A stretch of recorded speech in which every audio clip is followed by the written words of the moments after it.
Maulani Saragih. Sosok perempuan parlemen kali ini adalah sosok perempuan yang dulu pada saat menjadi mahasiswi aktif di berbagai kegiatan organisasi kepemudaan. Seperti apa Eni Maulani Saragih saat duduk di Dewan Perwakilan Rakyat mewakili perempuan-perempuan dan masyarakat Indonesia pada umumnya, dan juga mewakili daerah pemilihan beliau di Lamongan dan Gresik atau Jawa Timur 10. Kita ulas bersama dalam Perempuan Parlemen.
Saat ini saya berada di lantai 11, tempat di mana Ibu Eni Maulani berkantor dan menyelesaikan tugas-tugas legislasinya selain di komisi-komisi.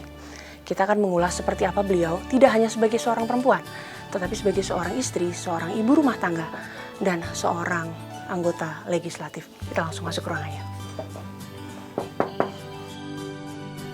Assalamualaikum Mbak, saya dengan Ratna. Mbak dengan? Kopi. Saya ganggu nggak hari ini? Enggak, Mbak. Boleh ya, berarti saya ngobrol-ngobrol dengan Bu Eni Maulani. Ada di ruangan? Ada. Boleh ganggu sebentar nih, saya mau tahu kegiatan beliau di parlemen ini untuk mengulas di program Perempuan Parlemen. Oh iya, Bu. Boleh ya? Boleh, Ayo ya. kita masuk. Ya.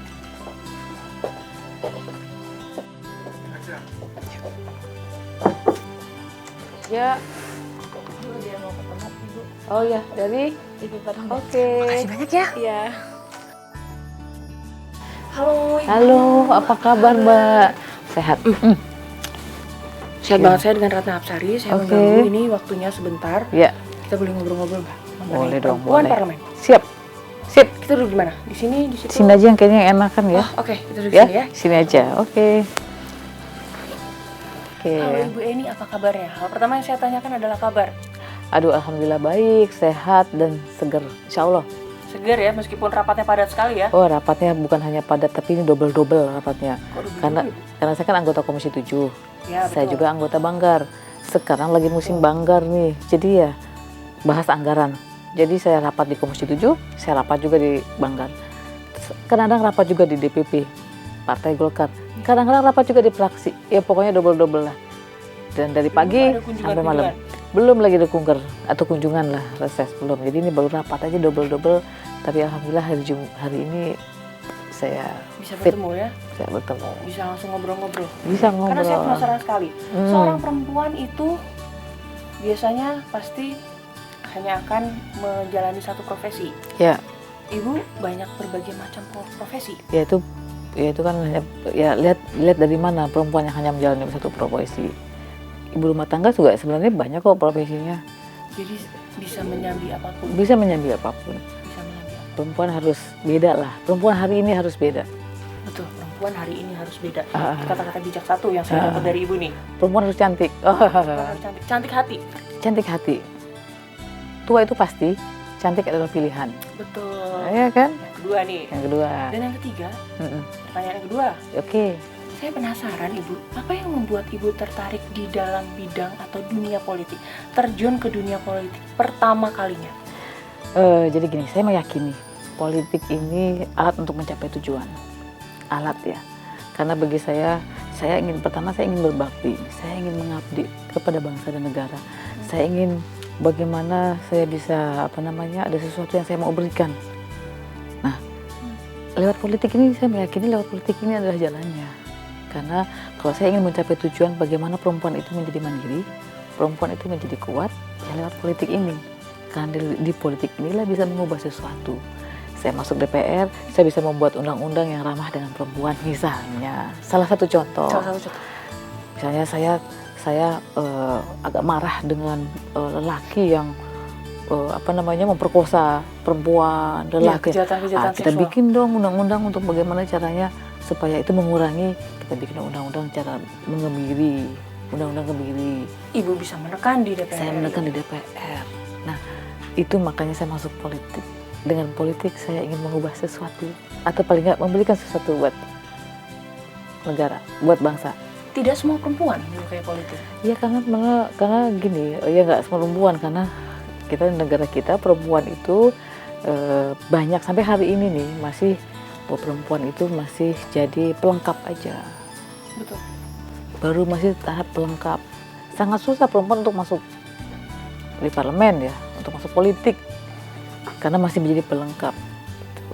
Bahkan kuota kuota perempuan di parlemen pun ada beberapa yang disoroti oleh masyarakat karena ini orang-orang ini, oknum-oknum ini hanya melengkapi saja atau apa. Ya, tapi Banyak sorotan-sorotan itu, memang nggak masalah. Memang hari ini ada yang namanya affirmative action. 30% perempuan, itu saya sangat setuju. Affirmative action. Jadi sesuatu yang dipaksakan. Sudah perempuan kena. Oke, jadi nggak apa-apa. Nggak apa-apa, gini.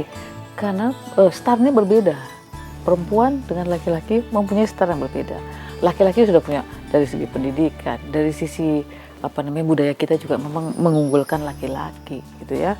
Dari sisi keuangan dan sebagainya, perempuan jauh ketinggalan. Jadi memang harus sesuatu yang dipaksakan bahwa 30% itu perempuan harus ada sebenarnya. Tapi kenyataannya di sini 30% perempuan baru untuk pencalonan aja, bukan untuk hadir di parlemen. 30% untuk pencalonan. Baru Hadir sampai di tahap parlemen belum sampai situ. Kan di parlemen belum sampai 30, baru 18%. Jadi belum sampai 30% perempuan. Gitu. Ibu, yang ingin saya tanyakan selanjutnya, bagaimana Ibu membagi waktu? Tadi Ibu ini bilang, iya saya sibuk rapat di Banggar, di Komisi 7, kemudian rapat di Golkar. Karena bagaimanapun partai yang membesarkan Ibu harus ke Golkar juga. Kemudian harus membagi waktu dengan keluarga. Belum juga daerah pemilihan. Oh iya. Ke dapil itu bagaimana bagi waktunya? Zaman kan makin canggih. Nih ya, kita bisa ada FaceTime, ada WA, ada apa. Saya pokoknya pagi itu rutin. Pokoknya harus ada untuk sekolah nganter anak-anak tuh semalam, mungkin pulang pagi. Saya ngantuk apapun saya. Paling nggak saya harus bangun pagi, subuh, saya harus mengatur anak-anak saya pergi sekolah. Rutin, ritual, minimal saya mendoakan. Sarapan anak-anak sekolah itu mungkin nggak keburu juga di rumah, tapi saya paling nggak mengantarkan, jangan lupa ya, bismillah, bismillahirrahmanirrahim. Jadi apa nak? Jadi presiden katanya, ya jadi presiden. Nah, mama nanti kerja, mama begini, karena mama harus begini. Dia tahu, dia mengerti? Oh tahu, paling nggak mereka belum tahu, tapi kita salurkan energi kita untuk mereka mengerti, walaupun mereka belum paham. Tapi paling nggak Ibu bekerja. Saya bekerja. Oh kita bekerja, mau bekerja bukan hanya mereka ada yang tanya gini, mama kenapa sih kata uang mama sudah banyak gitu. Tapi ngapain mama kerja sampai malam? Gitu. Iya deh, uang mama banyak, tapi kan kalau bisa uang ini tidak hanya buat adik, buat abang, tapi buat teman-teman adik yang nggak punya bapak, yang nggak punya apa, yang kayak gitu-gitu ya. Jadi kita kasih pengertian. Sejak kecil ditanamkan hal itu. Iya. Iya, walaupun mereka belum mengerti apa yang mama lakukan itu pengabdian. Iya, memang walaupun mereka belum mengerti tentang DPR, mereka belum mengerti tentang politik, tapi paling enggak saya memberikan energi buat mereka tentang bagaimana ini kita kerja, bahwa mama bukan hanya punya abang, punya adik, tapi mama punya masyarakat. Mama sudah digaji nih, yang kayak gitu-gitu sama masyarakat. Jadi ya alhamdulillah mereka oke, iya. Berangkat sekolah. Jangan lupa bismillahirrahmanirrahim. Bismillah 3 kali ya gitu. Mau jadi apa dek? Mau jadi apa? Jadi presiden. Amin. Oh ya amin gitu. Atau kita yang aminkan. Nah gitu. Gitu Mbak. Mendukung cita-cita anak setinggi mungkin. Ya. Memberangkatkan anak. Bagaimana membagi waktu? Tidur bisa 2-3 jam aja. 2 jam 3 jam paling itu nggak pernah tidur yang kita 5 jam 6 jam itu kita lempeng gitu nggak pernah. Pasti 2 jam bangun 2 jam. Seperti itu. Kemudian kalau ke daerah pemilihan seperti pasti bisa bukan hanya ke daerah pemilihan, saya bisa nonton kok sama anak-anak weekend. Setiap weekend tuh saya nonton atau nggak weekend lah, tergantung waktunya kan kita kan harus bisa mensiasati waktu. Kita sesuai dengan undang-undang MD3 kita kan 5 kali ke konstituen. Tapi kita kadang punya kunjungan dapil juga, kunjungan pribadi dapil. Saya bisa mensiasati waktu, misalnya 7 hari ini saya bisa ke dapil, saya bisa pergi ke nonton sama anak-anak, itu enggak, atau menyemah makan lah. Mungkin di hari-hari nggak harus weekend. Family time. Family time, misalnya, waduh ini kalau minggu ini saya kunker ke dapil, pasti saya nggak bisa weekend. Saya tinggal telepon anak-anak, ayo dong kita ketemu, nggak harus saya dari rumah. Betul, Ketemuan di Plaza Senayan. Kebetulan yang dekat dengan kantor saya, minimal saya bisa makan, bisa ketemu, pulang bisa bareng. Mereka bisa tidur di mobil, paling nggak sampai cerita apa segala macam. Kualitas nomor 1. Udah ya mama, nanti soalnya hari Minggu, Sabtu mama ke dapil. Jadi mama nggak bisa, jadi ya nanti ya kita rapel nontonnya, misalnya gitu. Tapi saya masih bisa menyempatkan waktu untuk bisa. Ini bagus nih buat perempuan-perempuan. Jadi bisa menyempatkan waktu untuk itu. Family time itu tidak hanya acara keluarga, itu tidak hanya weekend. Ya. Family time itu tidak hanya weekend. Iya. Bagaimana sesempatnya. Dan kualitas itu nomor 1. Ya, dan tidak mengganggu waktu mereka belajar, yang pasti. Dah, ayo dong kita ketemuan ya, gitu di Senayan, karena kan deket sama kantor. Minimal 1 jam makan. Kalau bisa pulang bareng, kita pulang bareng satu mobil. Ibu harus balik lagi ke kantor. Kalau kantor saya balik kantor. Paling nggak udah ya. Wow. Ini pengabdian luar biasa. Itu seperti itu. Multitasking. Harus. Kalau enggak kita akan kalah dengan laki-laki nanti. Karena laki-laki waktunya banyak. Kadang-kadang urusan perempuan sekarir apapun, urusan domestik masih kita harus kerjakan. Kita nggak boleh ninggalin anak. Dan itu lebih pada kualitas lah. Waktu sedikit tapi berkualitas, insya Allah. Gitu. Nah. Kemudian pada saat harus Sabtu Minggu ke daerah pemilihan atau harus berkunjung ke tempat lain, apa saja Ibu? Ya kalau biasanya kalau kunker itu curhatan. pasti kita dengar aspirasi, kita kan dipilih sama mereka. Boleh tahu nggak sih curhatannya itu? Macam-macam. Misalnya nih, satu di daerah pemilihan Ibu aja. Nah misalnya kayak gini, kita datang ke mereka. Banyak lah, dari soal-soal isu kemiskinan udah pasti. Fasilitas udah pasti. Kalau kebetulan di Gresik sih sebenarnya mungkin agak lebih sedikit ya. Karena saya di bidang energi, mungkin alhamdulillah kalau listrik sudah terpenuhi semua. Oh iya? Ya listrik semua. Nah lebih banyak karena saya tuh di dapil saya Lamongan sama Gresik, itu ada daerah pertanian, ada nelayan. Nah mereka biasanya bagaimana curhat pupuk mahal. Walaupun misalnya di bidang energi. Komisi 4 ya? Komisi 4 tapi ya nggak apa-apa. Ya? Tapi kan aspirasi, jadi semua kita tampung. Diterima. Gimana dong bisa pupuk lebih murah? Atau mungkin nggak usah murah tapi pupuk itu selalu ada kalau kita beli. Ini kan gimana caranya supaya bukan hanya murah, tapi kalaupun itu mahal, tapi pupuk itu ada. Karena hari ini pupuk mungkin udah mahal, tapi kadang-kadang juga susah. Jadi semua curhatan itu Bagaimana nelayan ini pergi kalau perlu komisi 4 juga. Tapi kita kan harus juga tahu mendengarkan. Kita mungkin ini waktunya lagi lagi musim yang cuaca buruk. Terus kita nggak bisa melaut. Bagaimana mereka bisa bertahan hidup? Nah, seperti itulah. Jadi banyak hal. Kemana, Bu? Ya paling nggak kita terima. Kalau memang ada sesuatu yang bisa kita sampaikan ke bupati, mungkin dengan bupati, kenapa sih daerahnya kok kan udah ada subsidi pupuk misalnya. Kenapa kok mereka susah dapat pupuk? Ini kayaknya kita perlu nih petani-petani ini ini kan langsung kita sambungkan ke bupati. Kalau minimal kalau nggak ketemu ya kita telepon. Atau nggak bupatinya mungkin bisa sekdanya atau kepala dinas terkait. Tegaskan mereka harus dibantu. Atau kalau misalnya memang harus kita bawa ke pusat, ke sini ya kita bawa ke pusat. Apa yang bisa kita bantu di sini? Aspirasi dapil. Permasalahan paling krusial di Lamongan dan Gresik itu apa sebenarnya, Bu? Energi. Kalau saya gini, alhamdulillah ini kalau Gresik ini dapil saya ini memang lebih banyak ke industri. Dan kebetulan memang kalau berkaitan dengan energi, listrik sudah tercukupi lah untuk dapil saya. Malah lebih. Nah karena listrik lebih, infrastruktur di Gresik juga bagus, pelabuhan ada, jalan sudah lengkap. Makanya Gresik ini mau dibangun smelter oleh Freeport gitu loh. Karena semua persyaratan untuk membangun smelter itu ada di Gresik. Dan saya mengawali itu terus. Iya.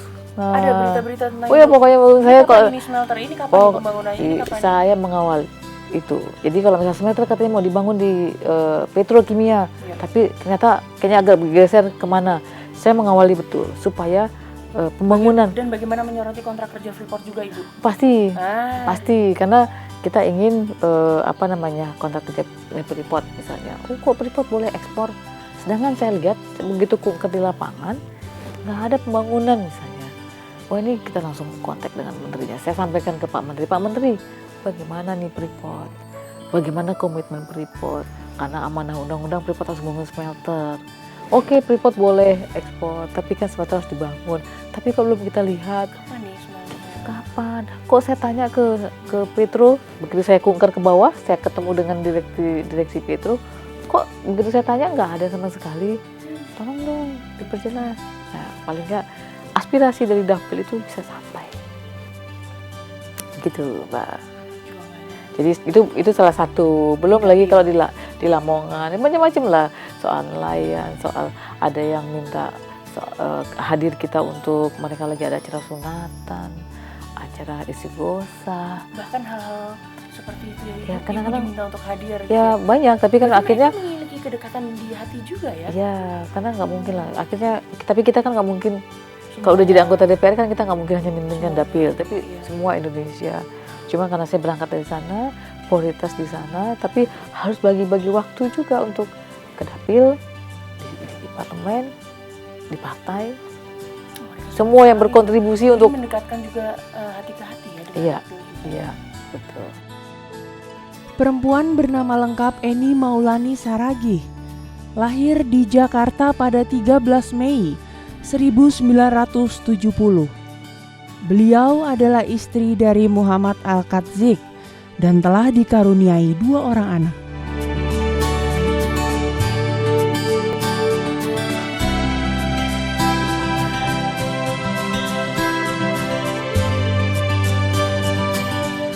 Sebagai calon legislator, Eni Maulani ditempatkan dengan nomor urut 2 oleh partai bernomor 5 Partai Golkar atau golongan karya pada tahun 2014.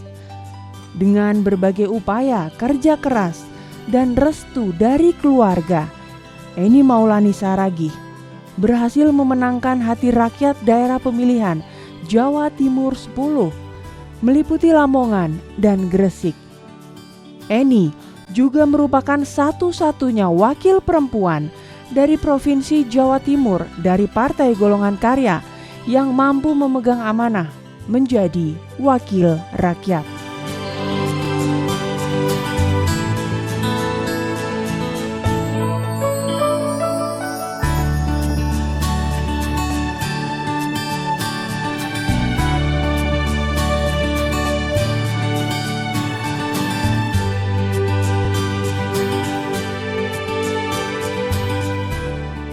Pada periode 2014-2019, Eni Maulani Saragih bertugas di Komisi 7 yang membidangi energi, sumber daya mineral dan lingkungan hidup.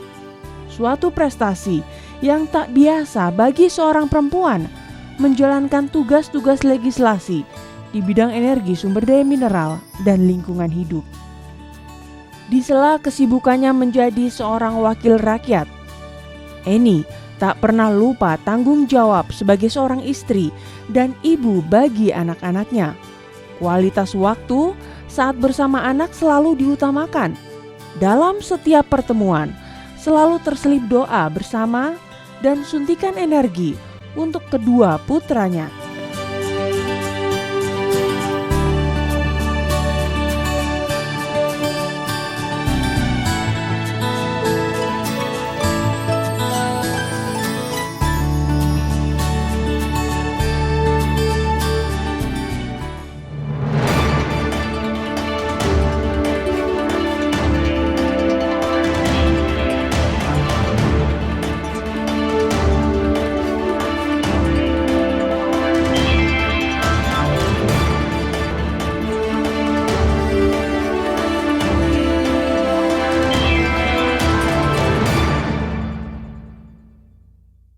sudah tanya mengenai keluarga, mengenai dapil, kemudian bagaimana dengan masyarakat Indonesia pada umumnya? Seperti apa yang dibutuhkan? Seperti apa dari kacamata Ibu ini Maulani melihat kebutuhan dari masyarakat Indonesia? Sebenarnya Perempuan sih, pada khususnya. ya kalau simpel aja, mereka butuh makan, sandang. Kalau itu terpenuhi, baik ya, kemiskinan pasti nggak ada. Gitu, ya. Sebenarnya itu saja ya kebutuhan masyarakat. Ya pendidikan, sandang, pangan, pendidikan itu kebutuhan dasar. Kalau kebutuhan dasar itu semua sudah terpenuhi, berarti kemiskinan sudah nggak ada. Tapi kan kenyataannya banyak masih soal sandang, soal pangan, soal pendidikan itu masih tertinggal. Makanya terutama perempuan untuk bertarung dengan laki-laki sangat sulit. Harus diperlukan effort yang luar biasa untuk bisa maju di sini dan mengalahkan laki-laki. Kebetulan saya mengalahkan laki-laki nih, karena kebetulan di Gresik. Oh iya dong, kan ada laki-laki ada perempuan. Golkar cuma dapat 1 kursi, berarti kan mengalahkan laki-laki di antaranya. 4 laki-laki kan 2 perempuan di dapil, kan 6 kursi ya begitu kan. Dan saya satu-satunya perempuan di dapil saya. Satu-satu perempuan di dapil saya, ada 6 kursi, saya cuma perempuan sendiri. 5-nya Laki-laki. Satu-satunya perempuan untuk kursi di Jawa Timur Partai Golkar. Partai Golkar punya 11 kursi, saya perempuan sendiri. Jadi memang sulit untuk bertarung, itu sulit. Jadi ini bertarung dalam arti bukan lomba sebenarnya ya. Bukan. Bertarung untuk Ya, sama-sama mendapatkan amanah masyarakat, Ya, menggunakan hati makanya, masyarakat. itu sulit. Dan itu sulit sekali. Sulit sendiri. Harus punya effort yang besar. Kalau sekarang laki-laki lebih banyak punya waktu, kita juga sama harus punya waktu yang sama. Kalau laki-laki bisa punya uang, kita harus juga punya bagaimana bisa menyaingi mereka, punya modal untuk bisa bertarung. Karena Kalau- menggunakan mesin politik itu Iya, harus kalau memerlukan misalnya dana sebenarnya. kalau laki-laki juga punya pendidikan untuk bisa bertarung, kita juga harus punya yang sama. Harus sama pinternya. Ya harus sama, semua harus sama. Dan itu memang sulit untuk menyamakan laki-laki. Tapi ya kita jangan sampai kalah gitu. Itu benar-benar prestasi tersendiri. Ibu. Ya bagi saya mewakili perempuan. Dan perempuan memang harus, ya kalau hari ini baru dapat 1 perempuan di dapil saya, 1 di di Jawa Timur untuk Partai Golkar, kursi di ini Partai Golkar, ya harusnya besok bisa lebih lah. Karena suka lukanya kan cuma. Pasti ya banyak lah untuk sampai sini, kan banyak orang yang meremehkan perempuan. Dianggapnya Ini perempuan dukanya ya? oh ya, perempuan dianggapnya tidak mampu, perempuan tidak bisa, perempuan laki-laki itu lebih super power, laki-laki lebih punya uang. Perempuan ini pasti nggak punya uang nih, misalnya kan, atau nggak punya modal. Paling kalau datang cuma mendengarkan doang katanya. Nggak bisa menyelesaikan, visi-misinya nggak jelas. Paling cuma bagaimana mendengarkan aspirasi, tapi tidak bisa menyelesaikan. Kalau begitu mereka bilang, aduh Bu, rumah kami nggak layak, gimana dong? Nah perempuan paling cuma bisa bilang, itu menurut mereka. Tapi kita harus patahkan itu semua gitu loh. Bahwa perempuan juga bisa. Perempuan juga sanggup berjuang. Perempuan juga sanggup. Mengemban amanah masyarakat. Ya, Berapa suara Ibu menangkan? saya dapat 84.000 suara.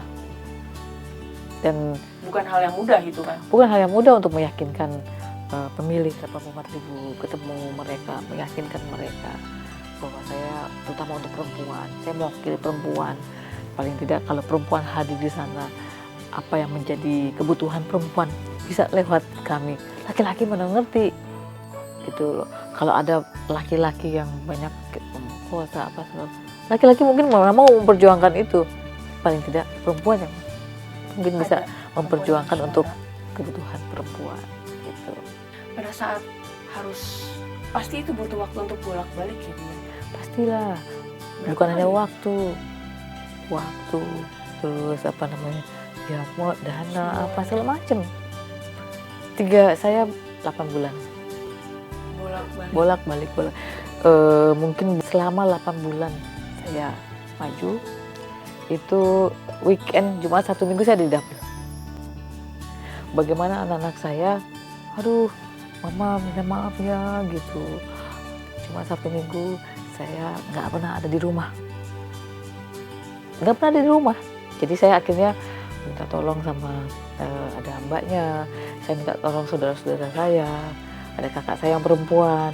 Sinergi, satu Sinergi. keluarga, saling membantu. Ini kita lagi berjuang gitu ya. Tolong bantu saya. Keluarga mendukung. Keluarga saya mendukung, keluarga Oh. besar pun mendukung. Sudah nggak apa-apa. Pokoknya setiap weekend anak-anak tetap weekend nonton dengan sepupu-sepupunya, nonton sama budinya, semuanya gitu ya. Titip ya, titip. Titip. Paling kalau lagi di mana, di bioskop atau mungkin di mana. Foto. Bukannya foto, kita Video. FaceTime, video. Lagi ngapain? Mama lagi ini ya. Udah, pokoknya doain mama lagi berjuang. Oke, nonton apa, makan apa gitu ya. Mama nggak nyampe gitu ya. Cuma Sabtu Minggu. Sampai 1 bulan terakhir saya tetap di sana. Akhirnya anak-anak saya yang datang setiap weekend. Diangkut ke Jawa Timur. Iya, pokoknya setiap weekend mereka datang. Karena saya udah tinggal di Dapil. Nggak balik-balik ke Jakarta dulu. Pertarungan makin hebat.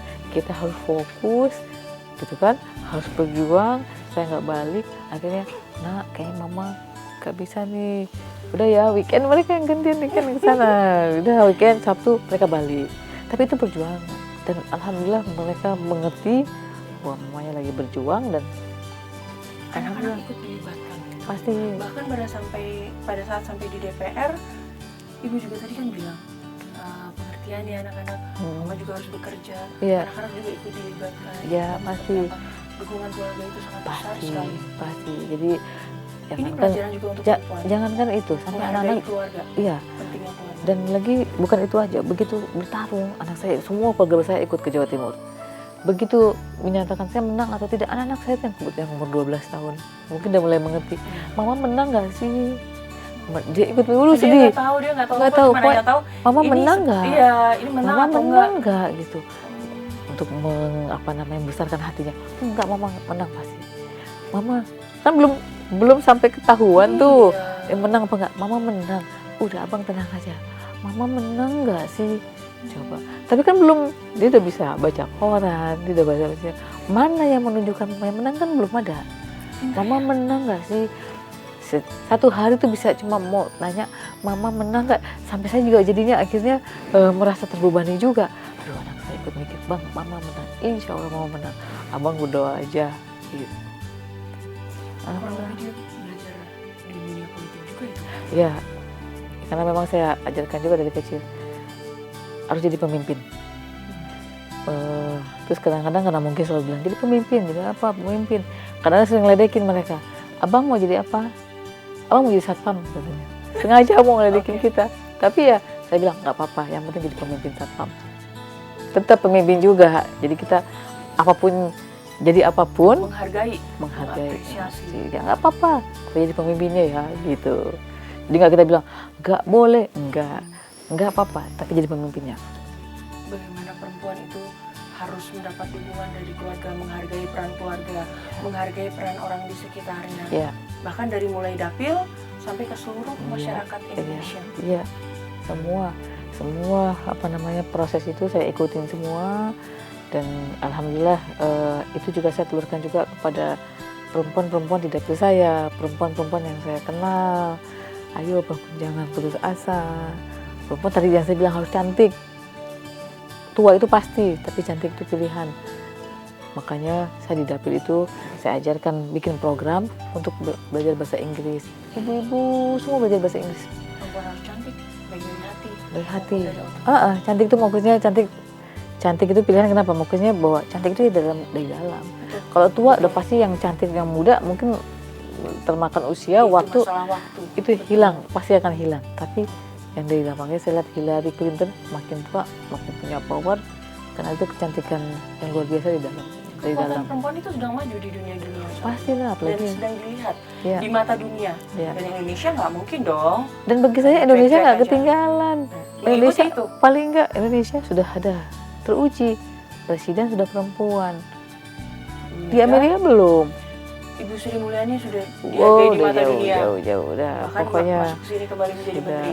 sudah. Jadi perempuan sekarang sudahlah lebih, apalagi perempuan hari ini luar biasa. Kemudian pada saat sudah duduk di DPR memenangkan satu kursi untuk masuk ke Senayan, konstelasi politiknya seperti apa? Ya pasti setelah memenangkan saya masuk di sini, partai menempatkan saya duduk di Komisi 7. Kenapa?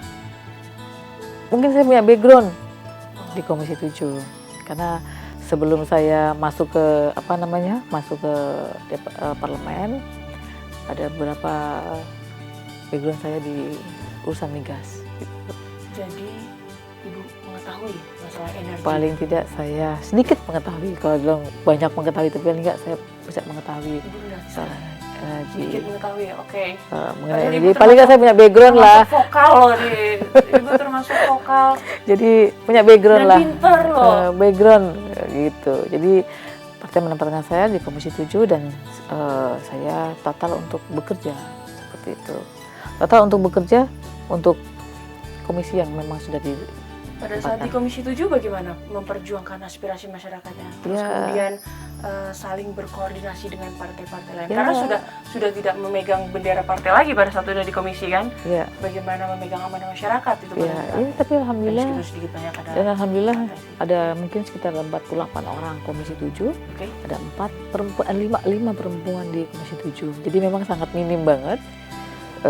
Tapi alhamdulillah bagi saya perempuan di Komisi Dari 7 berbagai macam parpol gitu ya? dari berbagai macam partai. Jadi dari Golkar cuma saya sendiri, Nah, dari sendirian. PDIP cuma satu, jadi cuma satu gitu ya.